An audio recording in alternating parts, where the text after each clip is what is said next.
maanqaad media haddii ay ku dhaafaan muuqaaladan meesha guduudan subscribe si sulkadaada ku sii karin farta aayar jag ku sii sidoo kale gambaleelka ee dhawaaqaya jagsi si aad u noqoto qofka ugu horeeya ee uu soo gaaro muuqaalada iyo barnaamijyada xiisaha badan. kulan wanaagsan magacaygu waa xasan xayi cabdulaahi waxaan idinla wadaagayaa sheeko gaaban oo dhex martay gabar cadaan iyo weliba nin madow ah kuwaas oo xiriir jacayl uu ka dhaxeeyey laakiin waxaa caqabad ku ahaa jacaylkooda wiil la dhashay gabadha islamarkaana u diidanaa ninka madowga ah in xiriir ay la yeelato.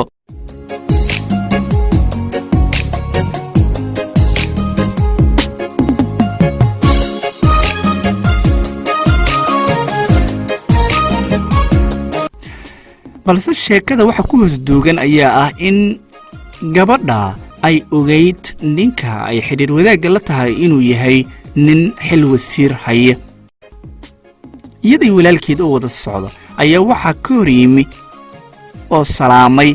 isagoo ubax gacanta ku wada ninkii wasiirka ahaa qamiis ayuuna xidhan yahay salaan ayuu u taagay walaalkeed gabadha uu shukaansanayey waa uu iska dhowray oo uu yasay madowga gacantiisa awgeed waa uu salaamay walaashiis markay ku tiri salaan wiilka maxaa asaas u leedahay waa uu salaamay markii uu salaantaas ka qaaday ayuu weliba xitaa uriyey gacanta ninka uu ku salaamay bal inay wax ka soo raacinayeen kale madowga iyo midabta koorka la ajligeed.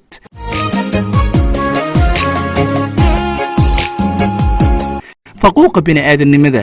ee dadka loo geysto ayaa aad ugu badan dunida meelo ka mid a muran ayaa dhacay meeshii ayaa buuq ka dhacay walaalkeed waa uu garaacay gabadhii ninkiina waxa uu ku yidhi war naga tag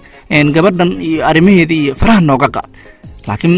waxaa ninka wasiirka ah uu inta gees u baxay ayuu qamiiskii iska bixiyey markaas ayuu soo xidhay dhar suud ah isaga oo qof kale iskaga dhigaya. mar labaad ayaa haddana gabadhii uu ubax u soo taagay isaga oo salaan u soo taagay ninkii ay gabadha walaalaha ahaayeen. qiimaha qofka markuu mas-uul yahay kama xigto inuu midabta koorka iskaga ilaaliyo taasoo la macno ah ninkan haddaayito madownimadiisa ayuu ku ficlayey haddana waa uu dhunkanayaa oo uu soo dhowaynayaa oo walaashay adi ayaa leh iyo ereyo kale ayuu leeyahay baleeg meesha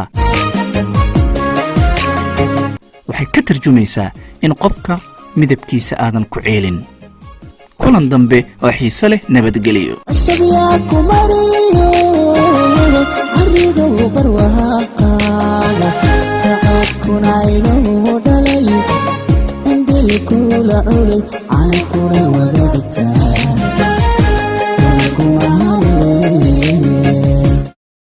maanqaad media haddii ay ku dhaafaan muuqaaladan meesha guduudan subscribe si sulkadaada ku sii karin farta aayar jag ku sii sidoo kale gambaleelka ee dhawaaqaya jagsi si aad u noqoto qofka ugu horeeya ee uu soo gaaro muuqaalada iyo barnaamijyada xiisaha badan.